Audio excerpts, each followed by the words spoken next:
ലോക COPD ദിനമാണ്. എന്താണ് COPD?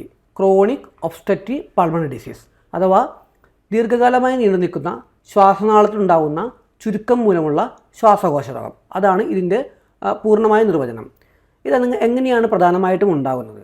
പ്രധാനമായിട്ടും ഈ പുകവലി മൂലമാണ് ശ്വാസകോശ രോഗമായ COPD ഉണ്ടാകുന്നത്. അതോടൊപ്പം തന്നെ ഈ അന്തരീക്ഷ മലിനീകരണം, വീട്ടിൻ്റെ അടുപ്പിലുള്ള പുക, വാഹനങ്ങളിൽ നിന്നുള്ള മലിനീകരണം, സ്ഥിരമായിട്ട് കഫക്കെട്ടോ ചുമയോ കഫക്കെട്ടുണ്ടാകുന്ന ആളുകൾ അഥവാ ന്യൂമോണിയ ഉണ്ടാകുന്ന ആളുകളിൽ ഈ COPD ഉള്ളതായിട്ട് കാണുന്നുണ്ട്.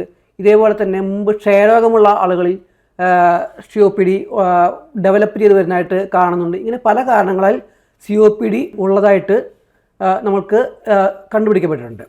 അപ്പോൾ ഈ വർഷത്തെ തീം എന്താണ്? Short of breath think COPD.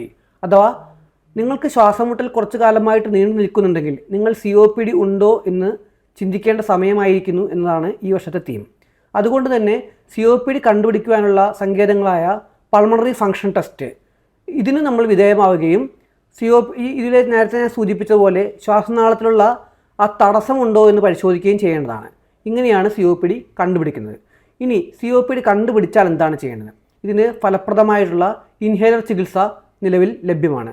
കറക്റ്റായിട്ട് ഡോക്ടറുടെ പ്രിസ്ക്രിപ്ഷൻ പ്രകാരം ഇൻഹേലറുകൾ ഉപയോഗിക്കുക, ശ്വാസകോശ വ്യായാമങ്ങൾ മുടങ്ങാതെ ചെയ്യുക. അതുപോലെ തന്നെ ഇൻഫെക്ഷൻ പോലെയുള്ള കാര്യങ്ങൾ വരുമ്പോഴാണ് COPD കൂടുന്നത്. ഇതെല്ലാം ഒഴിവാക്കാൻ വേണ്ടിയിട്ട് വാക്സിനേഷനുകൾ എടുക്കുക. ഇതെല്ലാമാണ് COPD ചികിത്സയിൽ പ്രധാനമായും നമ്മൾ ഉപയോഗിക്കുന്നത്. അപ്പോൾ നമുക്ക് നേരത്തെ തന്നെ COPD ഉണ്ടോ എന്ന് പരിശോധിക്കുകയും അതോടൊപ്പം ഫലപ്രദമായ ചികിത്സ ഉറപ്പുവരുത്തുകയും ചെയ്യാം.